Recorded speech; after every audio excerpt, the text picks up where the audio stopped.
Hey friends, Dr. Nixon here. In this webinar training, you are going to learn all about the gut-brain connection. Remember when we were kids and we were like, oh, rub your gut and then like tap your head?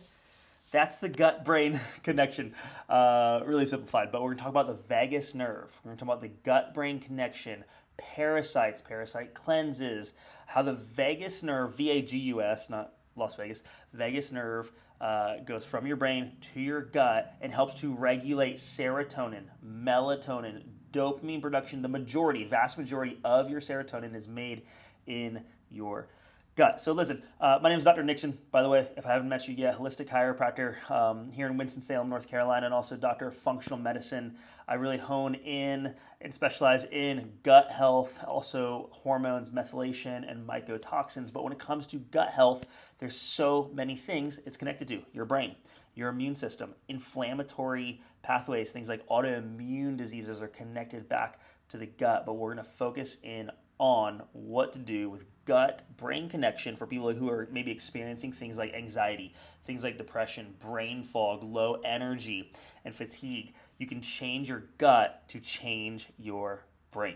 Check it out. Because in the holistic world, there's 1,000 things I could do. I could eat better. I could take vitamin D. Should I take this vitamin that my friend is taking? I could do a parasite cleanse. I saw this thing on Instagram. Should I take it? Part of the wisdom and discernment in functional health is understanding what to do next or what to do first. We call it sequencing. It's doing the right thing at the right time and knowing the order to do it in. And so if that's you and you're looking for help and maybe you're somewhere on this health journey and you'd love to hop on a call, go to that website, twinshealth.com, find the discovery call link. They're completely free. I'd love to help you. If you want to work with me, great. If you don't want to work with me, great. I don't care. I want to help you move in the right direction. All right, so let's jump into this stuff. There we go. All right, your gut-brain connection. I think a lot of you guys know this, but I want to give you some data. One of the questions I've been getting more and more recently is about parasites. And maybe you've read something or seen something, or maybe you followed even some of our stuff. And I've said, hey, I detox from parasites at least once a year. I put my kids through a parasite detox at least once a year. And you're like, oh my gosh, what are parasites? Do I have them? Oh my goodness, if I have them, I don't want them. So I want to walk you guys through this. The science and the research would show most people have parasites. You can get them from the dirt. Kids playing in dirt have parasites. I want to make a caveat there. There's also really good research that say kids who play in the dirt have healthier immune systems. But you're like, wait, I thought you just told me they had parasites, and now you're telling me they have healthy immune systems. I want you to learn this. You are not sterile. You have bacteria. You have bugs. You most likely have parasites. You have viruses in your body right now. Right now, you have E. coli strains. You have staph strains. You have streptococcus, pneumonia strains in your body right now. The goal is not to be sterile. The goal is for your microbiome to live in what's called homeostasis. Say it with me, homeostasis. Regulation. That is the goal, that your body would live in regulation, including in your microbiome. What does that mean? That you have a high level of good bacteria, you have a low level of bad bacteria, and a very low level of pathogens. Pathogens would be like very bad things. That is good. That's harmony. That's called homeostasis. The opposite of homeostasis is called dysbiosis. Dysbiosis would be the terminology we would use for you have an overgrowth of bad bacteria. You have an imbalance. You're good or down here, you're bad or up here. This is called dysbiosis. It's an imbalance in your microbiome, and it will wreak havoc on your body, and I'll help you understand why. Pathogens, very bad organisms. Certain E. coli strains that are directly linked to anxiety. Certain parasites in overgrowth that are laying eggs and then replicating are stealing your neurotransmitters. They're stealing your serotonin, stealing your dopamine, eating it for breakfast. They're literally robbing you of your joy. Parasites and overgrowth come to steal and kill and destroy. They just do. They do not belong to you. They are called unwanted organisms. We do not want them in your body. That's called dysbiosis. The goal is to be here. Good bacteria, bad bacteria, pathogens. Okay. And now there are ways that we can test for this, the everyday person. A decade ago, it wasn't really practical. It's so expensive. Now it's still not cheap, but it's a lot more practical for the majority of people who are looking to do functional medicine. I'll talk more about that in a second, but I want you to know you're not sterile. You most likely have parasites. Is it a problem? Becomes the next question. Or how do I prevent it from being a problem? The majority of people have parasites in their body right now. Great. Gut issues are linked to anxiety. It's called the vagus nerve. Everyone say vagus. Vagus, not Las Vegas, V-A-G-U-S. It is called the vagus nerve. It is a two-way street, and we will talk through that. So give me the next 7 minutes. I'm going to talk to you guys about how the gut influences anxiety and influences your brain. 90%. How much? 90% of your body's serotonin is made in your gut. Everyone say, that's a lot. That's a lot. Why does it matter? It's your happy hormone, right? Joy, your countenance, happiness. I was even saying more so joy is found in serotonin, mood regulation, your body's ability to convert that to sleep, to get to sound, deep sleep. Deep rest, to wake up the next day feeling energized, awake, and vibrant and ready for life. The majority of that is made in your gut. If you have dysbiosis or gut dysfunction, you're going to produce less of it. It's how, think about SSRIs and SNRIs and the medications. They bring serotonin from your gut to your brain and they keep it there. That is its job, to keep it there. What if I can make more of my own? What if I didn't have a disconnect between my gut and my brain was just receiving fresh serotonin? Well, my mood would be better. I would be able to capture thoughts. I would be able to literally take my thoughts captive, process them, which means to separate them, and then to move through them. Think about the words in psychology and in psychiatry. I have crazy thoughts. We all have crazy thoughts. I have wild thoughts, horrible thoughts. I want to capture them. I want to view them, look at them through the lens that I know is truth. And then I want to process them, which means to separate them in my brain. I have an event and I have an emotion. When they are connected, this leads me to feeling the experience of past pain, the experience of triggered responses.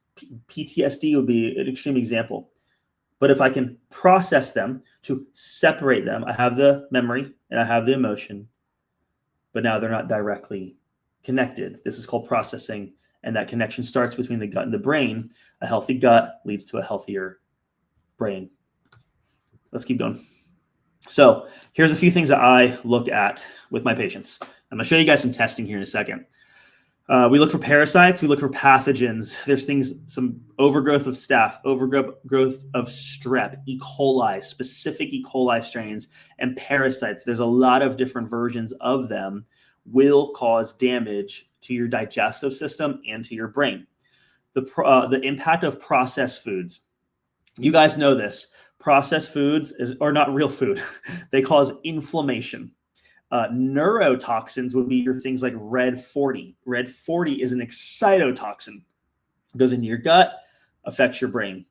The most common one that we consume really probably on a daily basis is going to be sugar. And what I'm talking about is excess sugar. Okay. And then we have the whole inflammatory cascade. So once that inflammation process begins and we're still adding in bad food, we'll talk about inflammatory foods here in a second, that can increase the experience of anxiety. Okay.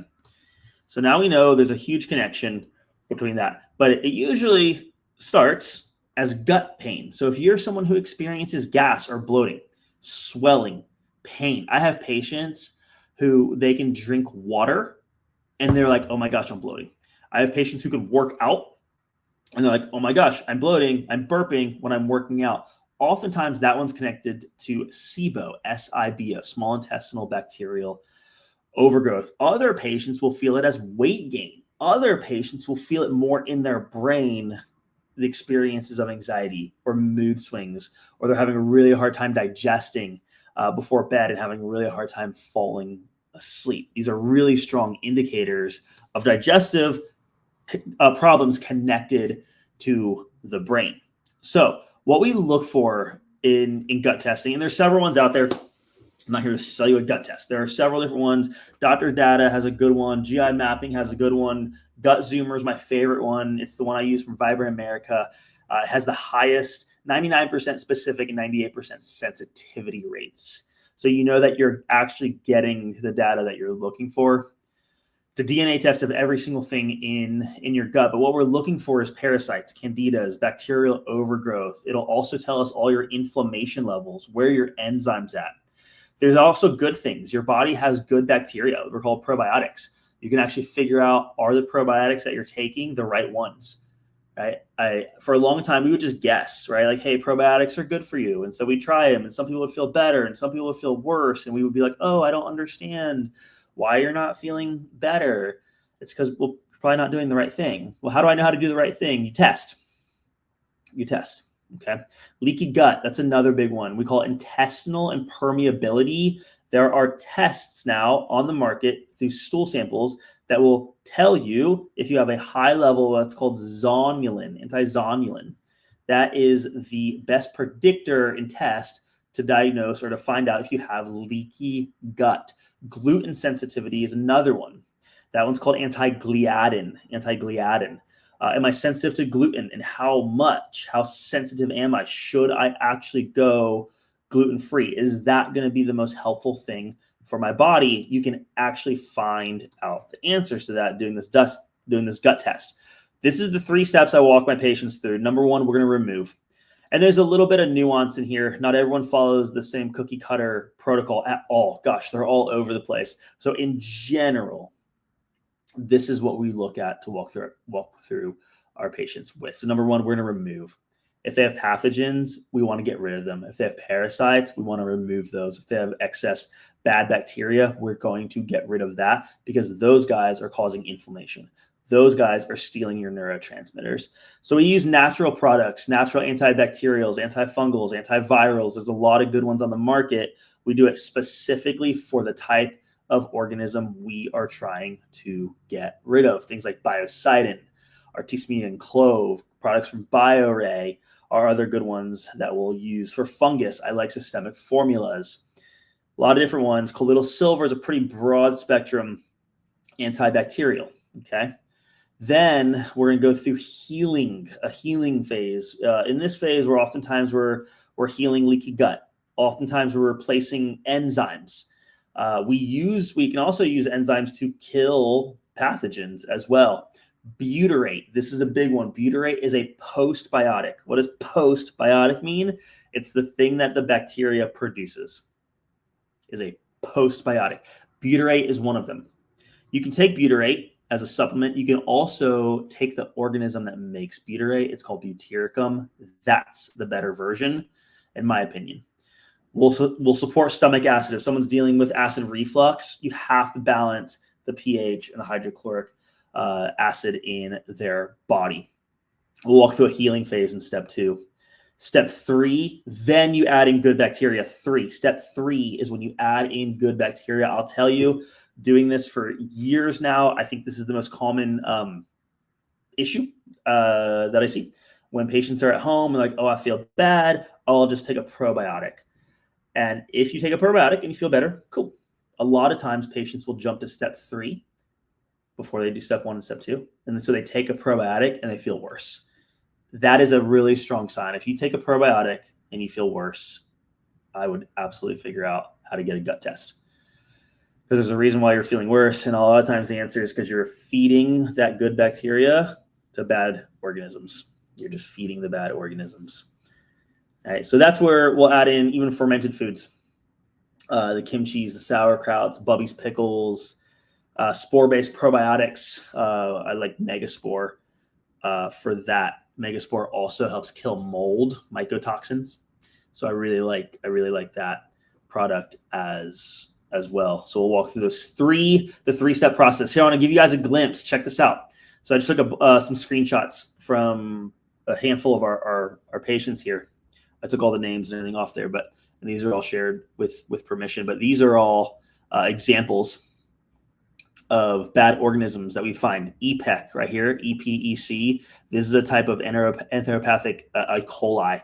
This one's nasty. Campylobacter, pretty common one. This one causes a lot of IBS issues. Anti-gliadin, that's the test right there for gluten sensitivity. So this person at almost 250, the conversation is, hey, listen, we got to get you off gluten. Right? We have a lot of patients who have thought to themselves, do I need to go gluten-free? Or they went to an integrative doctor, was like, hey, just go gluten-free. It'll help you. And I'm not against that. It probably will. Most of us don't need gluten. But if I come back, if a patient's in the green here, what we'll understand is, hey, that wasn't your most important step, or it's not your most important step. Or, hey, you cut out gluten and you feel not any better. You don't feel any better. You worked really hard to cut out gluten, but you're not better. It's because that wasn't the thing to solve, right? I love shooting arrows. I like shooting them at the right target, and I want to know what my target is. If I don't know what my target is, I have a bunch of arrows and I have a bow, but I don't know where to shoot it. And so now I'm just shooting into the oblivion and going, oh, why am I not hitting targets? Am I bad at shooting a bow and arrow? Do I not have enough belief? Is it my mindset? Do I not have enough faith? What's going on? Well, no, you just don't know what the answer is. You don't know the cause. You don't know the target you're actually trying to hit. I want to know what I'm trying to hit. I have a better chance at hitting it. All right, here's more. This one's a parasite right here. The bottom left, that's a parasite. Yuck. This one, bottom right, worst. Shiga-like toxin. It's an E. coli that produces a Shiga-like toxin. That is a neurotoxin. It crosses the blood-brain barrier and it will drive you bananas. Mentally, you'll feel exhausted. Mentally, you'll be pumping gas and you're just hit with anxiety. And you're like, where did that come from? Why do I feel this way? And you'll go from doctor to doctor and you won't get any answers. And then finally one day you'll do a gut test and Dr. Nixon will hop on the phone with you and go, hey, listen, it's not all in your head. There is a reason. There is a cause. We're going to get rid of this thing. This is going to be a journey. This is going to be a process. But there's a reason why you're in pain all the time. There's a reason why your muscles feel awful. There's a reason why the more good stuff you do, the worse you feel. When this type of organism feels threatened, it releases the toxin. So if you're trying to, I don't know, take glutathione, you're like, oh, I heard glutathione was good for me. And you have this in your body, this type of E. coli, it'll backfire. If you are like, oh, maybe I should just do a parasite cleanse, and you have this organism in your body, you'll feel awful. Herxheimer reactions, awful. So this is why we test. Inflammation marker, protein X, really, really high level here. This is a virus, another Campylobacter. Again, just wanted to show you guys some examples. The tests are long, 20, 30, 40 pages long, depending on the person. And they are beautiful. And so, I mean, sometimes the protocols, just so you guys know, this isn't like magic bullets or magic tricks. I mean, I'm coaching patients for 3 months, 6 months, 12 months, 16 months. And we're doing full overhauls of those people's digestive systems, their gut, but also their brain, and also their immune system, and also their inflammation levels. And it really is a full spectrum overhaul. It's incredible. It's also why it's not inexpensive, but it is a beautiful, I mean, you're looking at 4 figures, but it's a beautiful, beautiful healing journey and process for these patients. And I'm so grateful for all of the patients, gosh, who have said yes to allowing me to walk alongside them in this journey. So, all right, cool. So then, yeah, so your sleep gets better, your stress gets better, and we just do better supplementation. You're not guessing anymore. These are some, I mean, these are cool. People not feeling anxiety, no more reflux, feeling peace, off reflux meds, less anxiety reduced, gut issues, don't dictate this person's life, and they're just, yeah, sustainable results. I love that. That's how to connect with us. I want to say this. If you want to connect with us, go to the website, twincityhealth.com. Find the link for a free discovery call. You want to connect with us, I'd love to connect with you. Actually, better yet, click the links below. Go to the links below. My discovery call is right there. There's also some free resources from our office, even some on hormones. There is another connection between hormones and your gut that is very connected to anxiety, and it is called your estrobolome. That's your new word for the day, estrobolome. It's the connection between estrogen and your microbiome. If you are somebody who feels digestive issues at certain times of your cycle, it would be leading up to your menses and then ovulation. If you feel digestive issues or even like headache stuff, there's oftentimes a connection between your estrobolome, estrogen, and your microbiome. It's called beta-glucuronidase. Not trying to get super in the weeds right now, but it tests the gut test tests for that as well. And it helps us understand the culprit is that your body's not properly detoxing excess estrogen. The solution is to kill the bad bacteria that are causing that issue. And so again, full gut overhaul in the microbiome. I hope this was really helpful. I hope this gives you some understanding to why does my gut affect my brain? Why? Why does my gut affect my brain? It's because there's a wire called your vagus nerve that runs up and down. What you put into your gut affects your brain. And the way to actually know what's going on in your gut is that gut test. If you're looking for help when it comes to that, I'd love to hop on the phone. If you're not there yet, you're like, man, I actually feel really good, but I just want to learn more about my microbiome. Check out our other videos of how to do that as well. All right, guys, this is Dr. Nixon with Twin City Health.